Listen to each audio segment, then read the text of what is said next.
안녕하세요. 우리가 키보드를 두드리거나 컵을 집을 때, 아, 내가 했다. 이런 느낌이 있잖아요. 너무 당연하죠. 네, 그렇죠. 근데 이 느낌이, 뇌에서는 대체 어떻게 만들어지는 걸까요?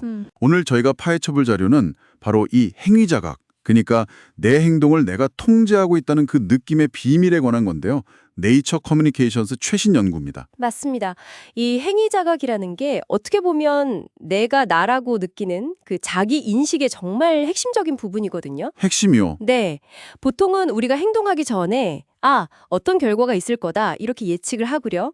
그 다음에 실제 들어오는 감각 정보랑 비교를 하는 거죠. 아, 예측과 현실을. 네. 그래서 예측이랑 현실이 딱 들어맞으면 내가 했구나 이렇게 느끼게 되는 거예요.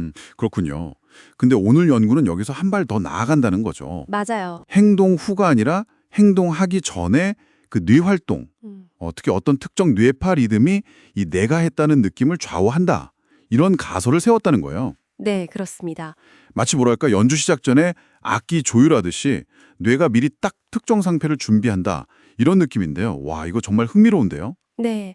그래서 연구진들이 그 뇌 기계 인터페이스 아시죠? 생각만으로 기계 제어하는 BMI 기술. 네네, BMI. 그거랑 신경근 전기 자극 NMES라고 해서 뇌 신호로 근육을 직접 움직이는 기술을 썼어요. 이걸 활용해서 이 가설을 한번 검증해 본 거죠. 첫 실험에는 사지마비 환자 한 분이 참여하셨고요. 아, 환자분이요? 네. 그럼 그분의 뇌신호로 손을 움직이게 한 건가요? 네. 그런데 때로는 울리고대로 움직이고 또 어떤 때는 반대로 움직이게끔 피드백을 좀 조절했다고요? 맞습니다. 그렇게 하고 나서 매번 물어본 거죠. 아, 방금 움직임 당신이 만든 건가요? 이렇게요? 네. 여기서 진짜 놀라운 발견이 나온 겁니다. 어떤 건가요? 특히 그 의도란 피드백이 딱 맞지 않아서 좀 헷갈릴 수 있는 상황 있잖아요. 네네, 불일치 조건. 그렇죠. 바로 그럴 때 행동 시작하기 약 0.25초 전이에요. 그 운동피질 M1이라고 하는 영역의 특정 뇌파, 그게 바로 알파파인데요. 약 8Hz 정도? 이 알파파의 위상이 결정적이었다는 겁니다. 잠깐만요. 위성이요? 그러면 뇌파의 세기, 그러니까 파워랑은 다른 개념인가요? 정확히 보셨어요. 파도의 높이, 즉 세기가 중요한 게 아니었고요. 파도가 특정 지점에 도달하는 그 타이밍, 위상이라고 하죠. 그게 중요했던 겁니다. 타이밍. 네. 특정 타이밍 패턴일 때는 내가 했다고 느낄 확률이 높았고 또 다른 타이밍 패턴일 때는 그 확률이 낮아졌어요. 와, 그러니까 행동하기도 전에 이미 뇌의 리듬, 그 미세한 박자가 우리의 주체의식을 예측하고 있었던 거죠. 와, 대단하네요. 행동 전의 뇌리듬이 내가 이걸 할 거다라는 그 느낌까지 조율한다니. 근데 이게 혹시 그 환자분 한 분에게만 나타난 좀 특이한 현상은 아니었을까요? 네, 좋은 질문입니다. 그래서 두 번째 실험을 했죠. 이번에는 같은 참가자의 시간인식을 봤습니다. 시간 인식이요? 네, 우리가 보통 스스로 어떤 행동을 할 때는 실제보다 약간 더 먼저 했다로 느끼는 경향이 있거든요. 이걸 시간 압축 현상이라고 부르는데요. 아, 들어본 것 같아요. 이것도 일종의 행위 자각 지표로 쓰입니다. 근데 놀랍게도 아까 첫 번째 실험에서 발견됐던 그 행동 전 알파파 위상 패턴 있죠? 네네, 그 파레라치 위상 패턴. 네, 그 동일한 패턴이 이 시간 압축 효과까지 예측을 한 거예요. 즉, 암묵적인 행위 자각까지 예측한 거죠. 와, 진짜요? 네. 그리고 이건 의도하지 않은 움직임. 예를 들어 그냥 무작위로 자극을 줬을 때는 이런 현상이 나타나지 않았습니다. 아, 그러니까 의도적인 행동 개시가 꼭 필요하다는 거군요. 그렇죠. 그래도 여전히 한 명의 결과니까 일반적인 건강한 사람들 뇌에서도 같은 원리가 작동하는지 궁금한데요. 맞습니다. 당연히 그 질문이 나오죠.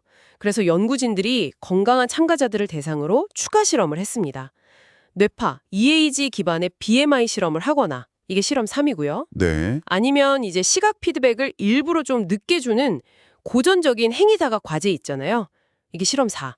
이걸 수행하게 했어요. 아, 네네. 그리고 역시나 행위 자각 정도를 평가하게 했는데 결과는 동일했어요. 동일했어요. 와, 네.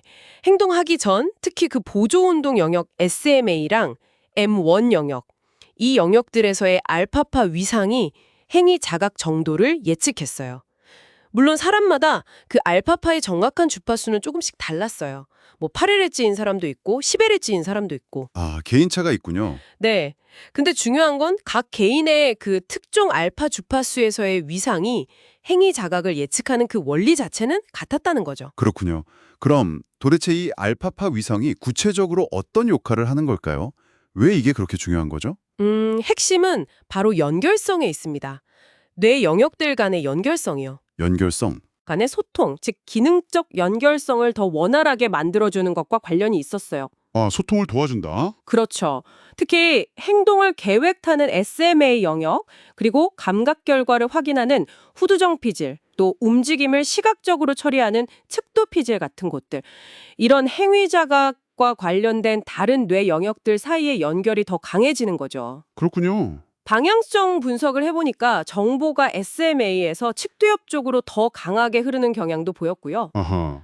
마치 행동 전에 알파파가 이제 관련 부서들끼리 정보 주고받을 준비하고 네트워크 스위치를 딱 켜주는 것 같은 역할이라고 할까요? 와, 비유가 아주 명확하네요. 그럼 정리를 좀 해보자면 우리가 어떤 행동을 하기 바로 직전에 운동과 관련된 뇌 영역, M1이나 SMA 같은 곳에 알파파 리듬 상태가 그 이후의 감각 처리나 계획 영역과의 소통 방식을 결정하고 네, 그렇죠. 그리고 이것이 결국 우리가 느끼는 내가 했다는 그 주관적인 느낌으로 이어진다. 이런 이야기네요. 맞습니다. 와.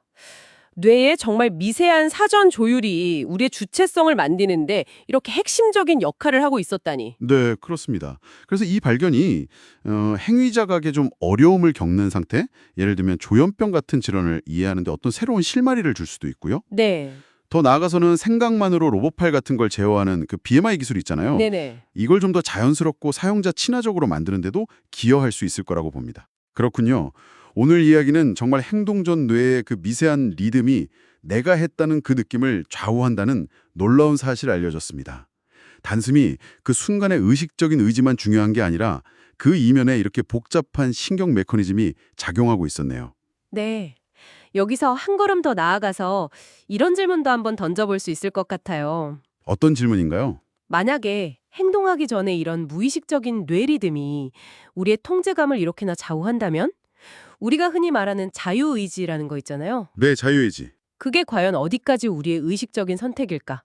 아니면 어쩌면 상당 부분은 이미 그 전에 정해진 뇌의 리듬에 따른 결과는 아닐까? 와, 정말 깊은 질문인데요. 네, 한번 깊이 생각해 볼 만한 질문인 것 같습니다. 여러분은 어떻게 생각하시나요?